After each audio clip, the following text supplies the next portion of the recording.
जी सभी को नमस्कार। आप सबका हार्दिक स्वागत है। आज हम माता वैष्णो देवी के बारे में चर्चा करेंगे, जो भारतीय हिंदू धर्म की महत्वपूर्ण देवी मानी जाती हैं। माता वैष्णो देवी, जिन्हें अपनी भक्तों की कष्टों से मुक्ति देने वाली माँ के रूप में पूजे जाते हैं। वैष्णो देवी या श्री माता वैष्णो देवी मंदिर हिंदू मान्यता अनुसार वैष्णो देवी, जिन्हें त्रिकुटा और वैष्णवी नाम से भी जाना जाता है। माता वैष्णो देवी के मंदिर जम्मू और कश्मीर राज्य के जम्मू जिले में कटरा के पास त्रिकुटा पहाड़ी पर स्थित है। यह मंदिर 5200 फीट की ऊंचाई पर है।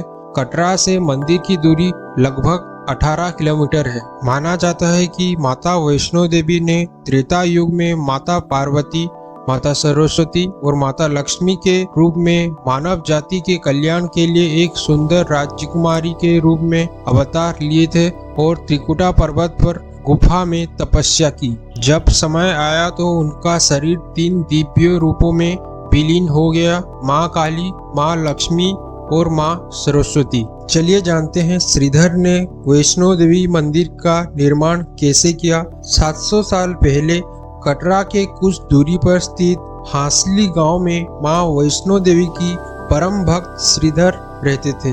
उनकी कोई संतान नहीं थी और उसी वजह से वो बहुत परेशान रहते थे। इसी निसंतान से मुक्ति पाने के लिए उन्होंने एक बार नवरात्रि के दिनों में कुंवारी कन्याओं को अपने यहाँ खाना खाने के लिए बुलाया, लेकिन माता वैष्णो से अपने भक्त का दुख देखा ना गया और वो भी कन्या का वेश धारण करके श्रीधर के यहाँ आकर बैठ गई। उसके बाद श्रीधर ने सभी बालिकाओं को बड़ी ही प्यार से भोजन परोसा, मगर भोजन के बाद सभी कन्याओं अपने घर चली गई, लेकिन माँ वैष्णो वहीं रुक गई और श्रीधर से कहने लगी कि तुम जाओ और गांव में सभी को अपने घर भोजन के लिए न्योता देकर आओ। आज पूरे गांव को मैं खाना खिलाऊंगी। यह सब सुनकर श्रीधर बहुत हैरान रह गए। उसके बाद फिर श्रीधर कन्या की बात का मान रखते हुए आसपास के गांव में भोजन का बुलावा देने निकल गए।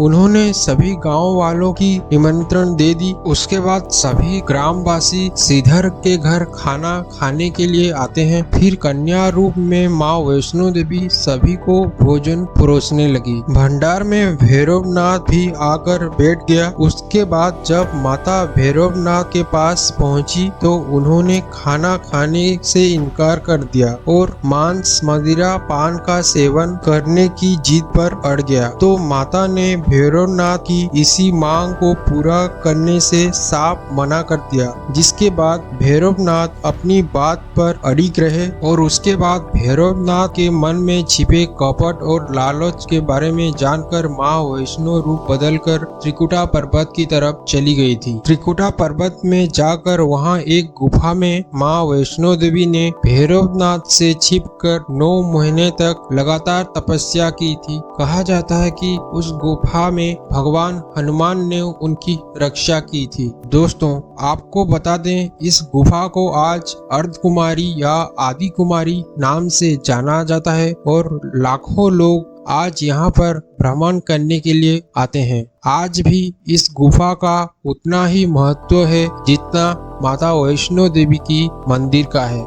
9 महीने की कड़ी तपस्या और साधना के बाद जब माता रानी गुफा से बाहर देवी रूप में आई तो उन्होंने भैरवनाथ को चेतावनी देते हुए वापस लौट जाने को कहा, लेकिन फिर भी भैरवनाथ नहीं माना। उसके बाद पापी भैरवनाथ का संहार करने के लिए माता वैष्णवी ने महाकाली का रूप धारण किए और भैरवनाथ का वध कर दिया। कहते हैं कि उसका कटा हुआ सर गुफा से 3 किलोमीटर की दूर जाकर गिर गया था, जिसे आज भैरव घाटी कहा जाता है और आज इस जगह को भैरवनाथ मंदिर के नाम से भी जाना जाता है। मरते समय भैरवनाथ ने माँ से क्षमा मांगी। माँ ने उसे माफ कर वरदान दिया और कहा, जो व्यक्ति मेरे दर्शन के लिए आएगा, अगर वो तेरा दर्शन नहीं करेगा तो उसका यात्रा अधूरी मानी जाएगी। दोस्तों, इसी तरह की इंटरेस्टिंग